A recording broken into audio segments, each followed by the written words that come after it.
사도신경으로 우리의 신앙을 고백하도록 하겠습니다. 나는 전능하신 아버지 하나님, 천지의 창조주를 믿습니다. 나는 그의 유일하신 아들, 우리 주 예수 그리스도를 믿습니다.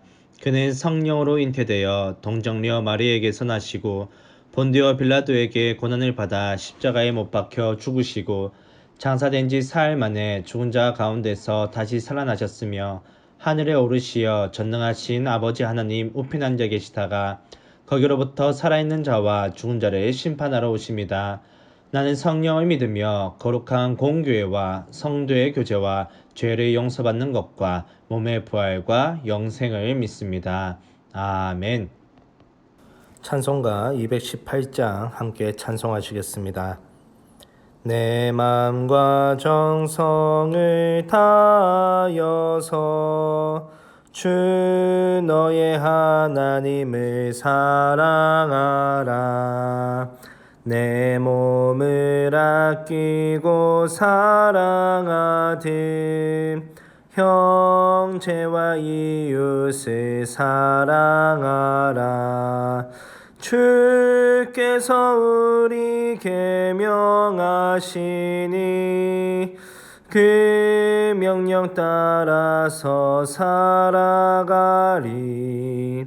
널 미워 해치는 원수라도 언제나 너 그럽게 사랑하라.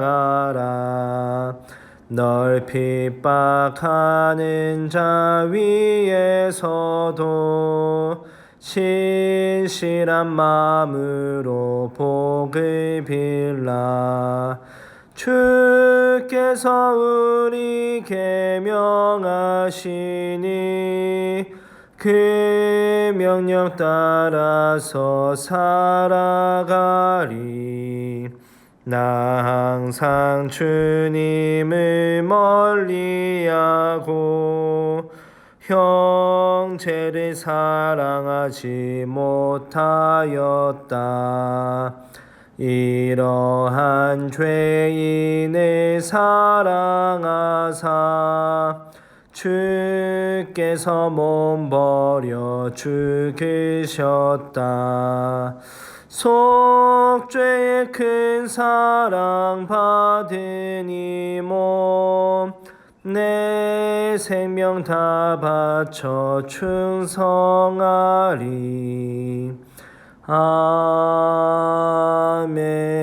아멘. 함께 기도하시겠습니다.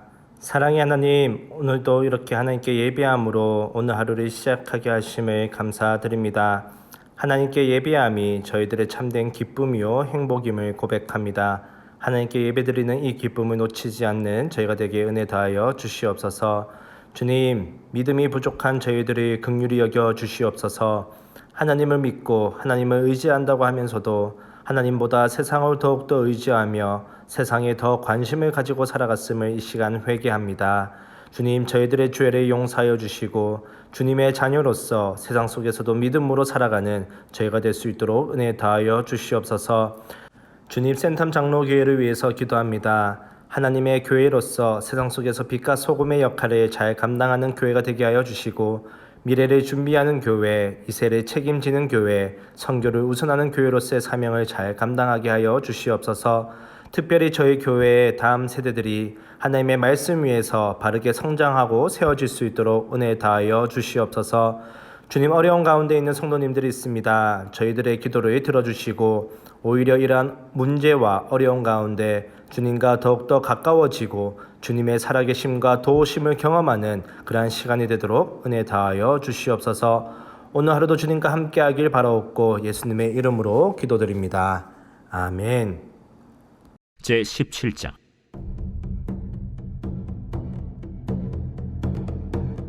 유다의 왕 아하스 제12년에 엘라의 아들 호세아가 사마리아에서 이스라엘 왕이 되어 9년간 다스리며 여호와께서 보시기에 악을 행하였으나 다만 그전 이스라엘 여러 왕들과 같이 하지는 아니하였더라.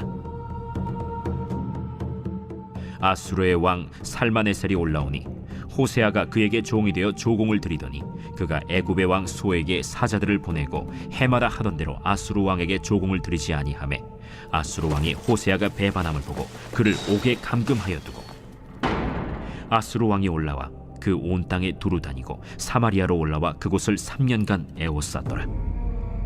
호세아 제9년에 아수르 왕이 사마리아를 점령하고 이스라엘 사람을 사로잡아 아수르로 끌어다가 고산 강가에 있는 할라와 하볼과 메대 사람의 여러 고을에 두었더라. 이 일은 이스라엘 자손이 자기를 애굽 땅에서 인도하여 내사 애굽의 왕 바로의 손에서 벗어나게 하신 그 하나님 여호와께 죄를 범하고 또 다른 신들을 경외하며 여호와께서 이스라엘 자손 앞에서 쫓아내신 이방 사람의 규례와 이스라엘 여러 왕이 세운 율례를 행하였습니다. 이스라엘의 자손이 점차로 불의를 행하여 그 하나님 여호와를 배역하여 모든 성읍의 망대로부터 견고한 성에 이르도록 산당을 세우고 모든 산 위에와 모든 푸른 나무 아래에 목상과 아세라 상을 세우고 또 여호와께서 그들 앞에서 물리치신 이방 사람같이 그곳 모든 산당에서 분향하며 또 악을 행하여 여호와를 경노하게 하였으며 또 우상을 섬겼으니 이는 여호와께서 그들에게 행하지 말라 하고 말씀하신 일이라. 여호와께서 각 선지자와 각 선견자를 통하여 이스라엘과 유다에게 지정하여 이르시기를 너희는 돌이켜 너희 악한 길에서 떠나 나의 명령과 율례를 지키되 내가 너희 조상들에게 명령하고 또 내 종 선지자들을 통하여 너희에게 전한 모든 율법대로 행하라 하셨으나 그들이 듣지 아니하고 그들의 목을 곧게 하기를 그들이 하나님 여호와를 믿지 아니하던 그들 조상들의 목같이 하여 여호와의 율례와 여호와께서 그들의 조상들과 더불어 세우신 언약과 경계하신 말씀을 버리고 허무한 것을 뒤따라 허망하며 또 여호와께서 명령하사 따르지 말라 하신 사방 이방 사람을 따라 그들의 하나님 여호와의 모든 명령을 버리고 자기들을 위하여 두 송아지 형상을 부어 만들고 또 아세라 목상을 만들고 하늘의 1월 성신을 경배하며 또 바알을 섬기고 또 자기 자녀를 불 가운데로 지나가게 하며 복술과 사술을 행하고 스스로 팔려 여호와 보시기에 악을 행하여 그를 경노하게 하였으므로 여호와께서 이스라엘에게 심히 노하사 그들을 그의 앞에서 제거하시니 오직 유다 지파 외에는 남은 자가 없습니다. 유다도 그들의 하나님 여호와의 명령을 지키지 아니하고 이스라엘 사람들이 만든 관습을 행하였으므로 여호와께서 이스라엘의 온 족속을 버리사 괴롭게 하시며 노략군의 손에 넘기시고 마침내 그의 앞에서 쫓아내시니라. 이스라엘을 다윗의 집에서 찢어 나누심에 그들이 느바세 아들 여로보암을 왕으로 삼았더니 여로보암이 이스라엘을 몰아 여호와를 떠나고 큰 죄를 범하게 하매 이스라엘 자손이 여로보암이 행한 모든 죄를 따라 행하여 거기서 떠나지 아니하므로 여호와께서 그의 종 모든 선지자를 통하여 하신 말씀대로 드디어 이스라엘을 그 앞에서 내쫓으신지라. 이스라엘이 고향에서 아수르에 사로잡혀 가서 오늘까지 이르렀더라. 아수르 왕이 바벨론과 구다와 아와와 하맛과 스발와임에서 사람을 옮겨다가 이스라엘 자손을 대신하여 사마리아 여러 성읍에 두매 그들이 사마리아를 차지하고 그 여러 성읍에 거주하니라. 그들이 처음으로 거기 거주할 때 여호와를 경외하지 아니하므로 여호와께서 사자들을 그들 가운데에 보내심에 몇 사람을 죽인지라. 그러므로 어떤 사람이 아수르 왕에게 말하여 이르되 왕께서 사마리아 여러 성읍에 옮겨 거주하게 하신 민족들이 그 땅 신의 법을 알지 못하므로 그들의 신이 사자들을 그들 가운데에 보내매 그들을 죽여 싸우니 이는 그들이 그 땅 신의 법을 알지 못함이니이다. 아수르 왕이 명령하여 이르되 너희는 그곳에서 사로잡아온 제사장 한 사람을 그곳으로 데려가되 그가 그곳에 가서 거주하며 그 땅 신의 법을 무리에게 가르치게 하라. 이에 사마리아에서 사로잡혀간 제사장 중 한 사람이 와서 베델에 살며 백성에게 어떻게 여호와 경외할지를 가르쳤더라. 그러나 각 민족이 각기 자기의 신상들을 만들어 사마리아 사람이 지은 여러 산당들에 두되 각 민족이 자기들이 거주한 성읍에서 그렇게 하여 바벨론 사람들은 숫꽃 분옷을 만들었고 굿 사람들은 네르가를 만들었고 하맛 사람들은 아시마를 만들었고 아와 사람들은 닙하스와 다르닥을 만들었고 스발와임 사람들은 그 자녀를 불살라 그들의 신 아드람멜렉과 아남멜렉에게 드렸으며 그들이 또 여호와를 경외하여 자기 중에서 사람을 산당의 제사장으로 택하여 그 산당들에서 자기를 위하여 제사를 드리게 하니라. 이와 같이 그들이 여호와도 경외하고 또한 어디서부터 옮겨왔든지 그 민족의 풍속대로 자기의 신들도 섬겼더라. 그들이 오늘까지 이전 풍속대로 행하여 여호와를 경외하지 아니하며 또 여호와께서 이스라엘이라 이름을 주신 야곱의 자손에게 명령하신 율례와 법도와 율법과 계명을 준행하지 아니하는도다. 옛적에 여호와께서 야곱의 자손에게 언약을 세우시고 그들에게 명령하여 이르시되 너희는 다른 신을 경외하지 말며 그를 경배하지 말며 그를 섬기지 말며 그에게 제사하지 말고 오직 큰 능력과 편팔로 너희를 애굽에서 인도하여 내신 여호와만 경외하여 그를 예배하며 그에게 제사를 드릴 것이며 또 여호와가 너희를 위하여 기록한 율례와 법도와 율법과 계명을 지켜 영원히 행하고 다른 신들을 경외하지 말며 또 내가 너희와 세운 언약을 잊지 말며 다른 신들을 경외하지 말고 오직 너희 하나님 여호와만을 경외하라. 그가 너희를 모든 원수의 손에서 건져내리라 하셨으나 그러나 그들이 듣지 아니하고 오히려 이전 풍속대로 행하였느니라. 이 여러 민족이 여호와를 경외하고 또 그 아로 새긴 우상을 섬기니 그들의 자자손손이 그들의 조상들이 행하던 대로 그들도 오늘까지 행하니라. 오늘 본문은 북이스라엘의 마지막 왕 호세아의 이야기로 시작됩니다. 그리고 이스라엘이 왜 멸망하게 되었는지를 설명하고 있습니다. 호세아가 통치하던 이스라엘의 남쪽과 북쪽으로 두 강대국이 버티고 있었습니다. 이스라엘은 애국과 아수르라는 두 강대국 사이에 끼어 있었습니다. 어느 날 아수르 왕 살만 에셀이 북이스라엘을 공격해 왔습니다. 그러자 호세아는 그에게 항복하고 조공을 바쳤습니다. 그런데 호세아 왕이 주변 정세를 살펴보니 애굽이 더 강대국처럼 보였습니다. 그래서 호세아는 아수르를 등지고 애굽 편에 섰습니다. 그러자 아수르 왕이 호세아 왕이 자신을 배반함을 보고 북이스라엘을 침략해 왔습니다. 침략해 와서는 호세아를 감옥에 가두고 북이스라엘 사람들을 아수르로 끌고 가서 아수르 땅으로 이주시켰습니다. 이것이 북이스라엘이 멸망당할 때의 상황입니다. 우리가 지금 볼 때에는 우리와 상관없는 옛날 이야기처럼 보이지만 그 당시 이스라엘로서는 처절하게 직면해야만 하는 현실입니다. 이스라엘은 약소국이고 힘이 없어서 어떻게든 주변에 있는 강대국에게 의지해야만 살아남을 수 있다고 판단하는 것은 어쩌면 상식적인 판단이라고 볼 수 있습니다.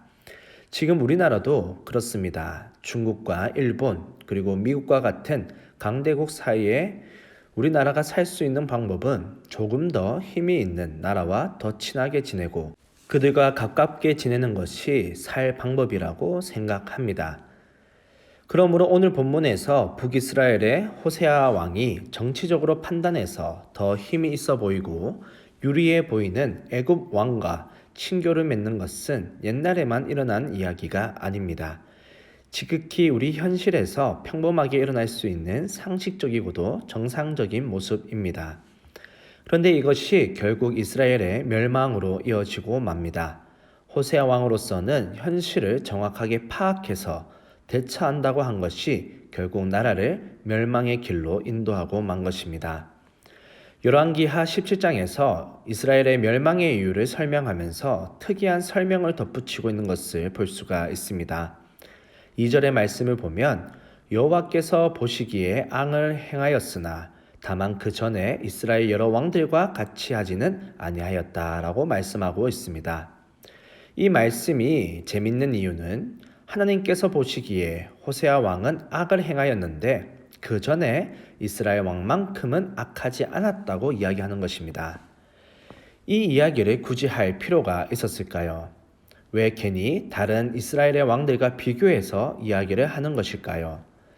더군다나 호세아 왕은 북이스라엘의 마지막 왕으로서 호세아 왕의 외교 정책이 결정적으로 이스라엘의 멸망으로 이끌었는데 말입니다. 그런데 성경은 왜 굳이 호세아가 그 전에 이스라엘 왕들보다 악하지 않았다고 이야기를 하는 것일까요? 이것에 대해 예수님께서는 누가복음 13장 4절과 5절에서 이렇게 말씀하고 계십니다. 또 실로암에서 망대가 무너져 치어 죽은 18사람이 예루살렘에 거한 다른 모든 사람보다 죄가 더 있는 줄 아느냐? 너희에게 이르노니 아니라. 너희도 만일 회개하지 아니하면 다 이와 같이 망하리라. 아멘.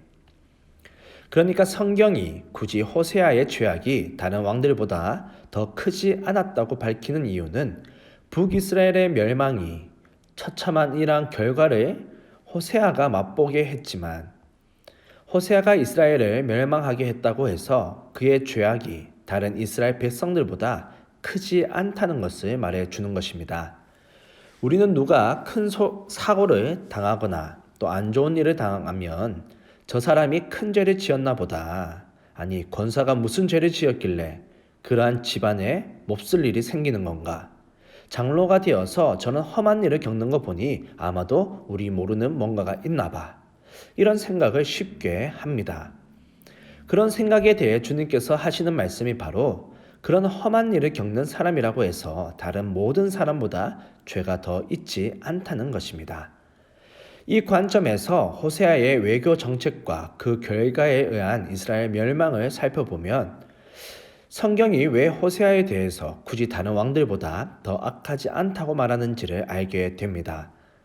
호세아가 이스라엘을 멸망으로 이끄는 열차에 마지막 박차를 가했다고 해서 그 호세아의 죄악이 다른 왕들보다 특별히 더 악해서 그런 일이 겪는 것이 아니라는 것입니다. 호세아의 죄악은 이스라엘 백성들의 죄악을 반영하는 것이요. 그 호세아의 죄악은 다른 이스라엘 왕들이나 백성들에 비해 다를 바 없다는 것입니다. 겉으로 보기에는 정말 상상하기 힘든 험한 일, 고통스러운 형벌을 겪었지만 그렇다고 그 사람이 다른 사람들에 비해 더 악해서 그런 일을 겪는 것이 아니라 누구든지 회개하지 않으면 이 호세아와 이스라엘 백성들의 죄악을 반면교사로 삼지 않는다면 누구든지 이렇게 될 수 있음을 성경은 말씀하고 있는 것입니다. 이에 대한 것은 7절 이후에 나오는 내용으로 더 명확하고 자세히 알 수가 있습니다. 6절까지는 이스라엘이 왜 멸망하게 되었는지 외교 정책적 측면에서 이야기를 한다면 그것은 표면적으로 드러난 현상일 뿐입니다. 진정한 이유는 7절 이후에서 이스라엘이 왜 멸망을 당했는지를 정확하게 밝혀주고 있습니다. 그 이유는 바로 결국 하나님의 말씀을 따르지 않고 우상을 섬겼다는 것입니다. 그것이 이스라엘이 멸망당한 진정한 이유입니다.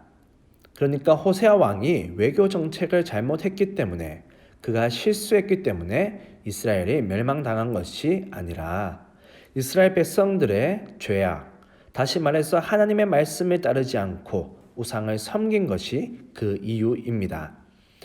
이스라엘 멸망이라는 것은 20절에서도 설명하듯이 하나님께서 이 땅에서 세우신 나라에서 그 백성들을 쫓아내 버리는 사건입니다. 하나님의 백성이 하나님의 땅에서 쫓겨나는 것은 단순히 인간의 지혜가 부족하거나 판단을 잘못해서 일어나는 사건이 아닙니다. 이는 하나님의 백성이 하나님께 반역을 했기에 하나님의 땅에서 쫓겨나는 것입니다. 그러므로 호세아의 외교 정책의 실패는 이스라엘이 멸망당해야만 하는 진정한 이유, 이스라엘 백성들이 고초를 겪고 아수르 땅으로 포로로 끌려가야 하는 진정한 이유, 즉 이스라엘 백성들의 우상 숭배의 모습이 표면적으로 드러난 현상에 불과한 것입니다. 이스라엘 백성들은 산당을 세우고 목상과 아세라상을 세우고 우상을 섬겼습니다. 그리고 하나님의 말씀을 따라 살기보다는 이방 사람들이 하는 방식으로 그 삶을 살아가려고 했습니다. 호세아 왕의 모습도 바로 그러한 모습입니다. 호세아 왕이 보여주는 외교 정책이 바로 하나님의 말씀을 따라 살지 않고 우상을 섬기는 그 모습을 보여주는 것입니다. 그렇다면 호세아 왕의 외교 정책의 모습이 어떻게 우상 숭배와 관련이 있는 것일까요? 그것을 살펴보면 그 이유에 대해서는 남유다의 멸망을 예언하고 경고했던 예레미야의 말씀을 살펴보면 알 수가 있습니다. 예레미야 17장 5절에서는 이렇게 말씀하고 있습니다.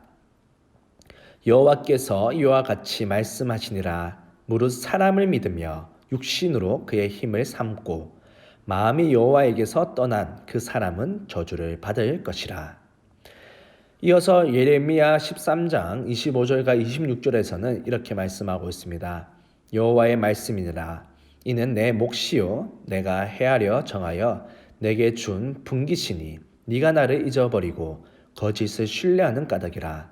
그러므로 내가 내 치마를 내 얼굴에까지 들쳐서 내 수치를 드러내리라. 아멘. 사람을 믿고 자신이 가진 능력과 스펙을 힘으로 삼는 사람은 저주를 받는다는 것입니다. 특별히 송아지에 절하고 바알을 숭배하는 것만이 우상 숭배가 아니라 자신의 능력이나 환경을 의지해서 하나님을 신뢰하지 않는다면 그것이 곧 우상 숭배라는 것입니다. 그에게는 사람의 능력이나 환경, 가진 자산, 이것이 곧 우상이 됩니다. 왜냐하면 사람의 능력이나 환경, 이런 것을 의지한다는 것은 하나님을 의지하고 신뢰하라는 하나님의 권유와 설득과 말씀을 거부하는 것이기 때문에 그렇습니다.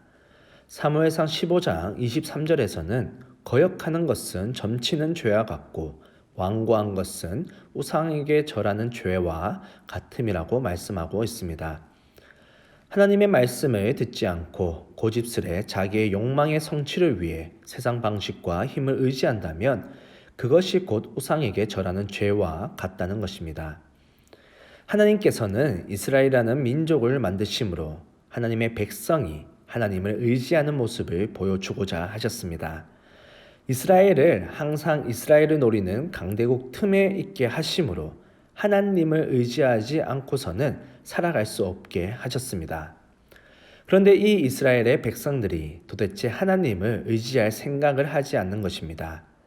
하나님을 섬기고 의지하기는커녕 우상을 섬기고 이방인처럼 살기에 급급했습니다. 그런데 도대체 이들이 왜 이렇게 우상을 섬기게 된 것일까요? 그 이유는 그들이 직면한 현실 때문에 그렇습니다. 이스라엘은 강대국의 틈바구니 속에서 살아남아야 하는 처절한 현실이 있습니다. 어떻게든 살아야 하는데 그들이 가지고 있는 힘이 없습니다. 그래서 뭔가를 의지하기는 해야겠습니다. 선지자들은 하나님을 의지하라고 하지만 그런데 그 하나님은 눈에 보이지 않습니다. 또 그 하나님께서 요구하는 것은 우리의 육체의 욕심과 탐욕에 거스르는 것입니다. 그런데 이방 민족들이 섬기는 신들은 전부 눈에 보입니다. 내 마음대로 그 신들을 조종할 수 있습니다. 그 신들을 내 욕심을 채우는데 마음대로 이용할 수가 있습니다. 그런데 중요한 것은 그들이 섬기는 우상이 능력이 있습니까? 그들이 섬기는 우상이 그들을 사망의 위험에서 고통의 늪에서 건져낼 수 있는 힘이 없습니다. 그들이 섬기는 신들이 그들에게 말을 걸어오고 어떻게 살아라는 가르침과 삶의 방향을 잡아주지는 않습니다. 그들이 섬기는 신들은 단순히 그들의 불신앙을 위한 도구일 뿐입니다. 그들이 당한 처절한 현실에 아무런 실질적인 도움이 되지 않습니다. 그렇다면 남는 것은 자신의 힘밖에 없습니다. 그러므로 호세아 왕이 선택하고 판단할 것은 당연히 자신이 가진 힘과 능력으로 현실의 어려움을 헤쳐나가려고 할 것입니다. 호세아 왕으로서는 이런 현실 앞에 냉정하게 판단하고 움직인 것입니다. 자기가 가지고 있는 힘과 능력으로 현실을 헤쳐나갈 수밖에 없는 것입니다. 하나님을 신뢰하고 의지하고 그 삶의 기반으로 삼지 않는 사람은 결국 자신의 능력이나 다른 환경에 의지해서 살아가게 됩니다. 이것이 우상을 섬기는 자들의 모습이자 오늘날의 현대인의 모습이라고 할 수 있습니다. 우상을 섬기고 이방 사람들이 섬기는 신들을 섬긴다고 해서 매일 신주단지에 절을 하고 그런 것이 아닙니다. 우상숭배라고 해서 교회 안에 송아지를 갖다 놓고 향단을 피워야만 우상숭배가 아닙니다. 그런 것을 하지 않더라도 우상숭배가 어떤 모양인지를 보여주는 것이 바로 호세아의 모습입니다. 하나님을 의지하지 않고 자신의 능력이나 다른 것을 의지하면 그것이 바로 우상을 섬기는 것입니다. 그것은 결국 패망으로 가는 길임을 오늘 말씀은 이야기하고 있습니다. 우리가 믿는 하나님은 돌로 만든 존재가 아닙니다. 아울러 사람의 머리로 만들어낸 상상의 존재도 아닙니다. 우리가 믿는 하나님은 우리를 창조하시고 우리의 인생을 주관하시며 우리를 사랑하시고 우리와 교제하시는 하나님이십니다. 그 하나님께서 오늘 우리가 직면한 다양한 어려움과 처절한 현실을 잘 알고 계십니다. 우리를 그 환경 가운데 두신 유일한 이유는 그 속에서 하나님을 의지하라는 것입니다. 우리가 가지고 있는 능력이나 우리가 동원할 수 있는 모든 힘을 가지고 이 세상을 살아가라고 하는 것이 아니라 바로 하나님을 의지하고 신뢰하라고 우리를 이 험한 세상 가운데 두셨습니다. 우리 삶이 고단하고 어려우면 어려울수록 하나님을 더 간절히 의지하라는 하나님의 신호입니다. 그리고 그것은 바로 우리의 능력이요 힘이 될 것입니다. 잠언 3장 5절과 6절을 읽음으로써 오늘 말씀을 마치도록 하겠습니다. 너는 마음을 다하여 여호와를 신뢰하고 내 명철을 의지하지 말라. 너는 범사에 그를 인정하라. 그리하면 내 길을 지도하시리라. 아멘. 주기도문으로 예배를 마치도록 하겠습니다. 하늘에 계신 우리 아버지, 아버지의 이름을 거룩하게 하시며 아버지의 나라가 오게 하시며 아버지의 뜻이 하늘에서와 같이 땅에서도 이루어지게 하소서. 오늘 우리에게 일용할 양식을 주시고 우리가 우리에게 잘못한 사람을 용서하여 준 것 같이 우리 죄를 용서하여 주시고 우리를 시험에 빠지지 않게 하시고 악에서 구하소서. 나라와 권능과 영광이 영원히 아버지의 것입니다. 아멘.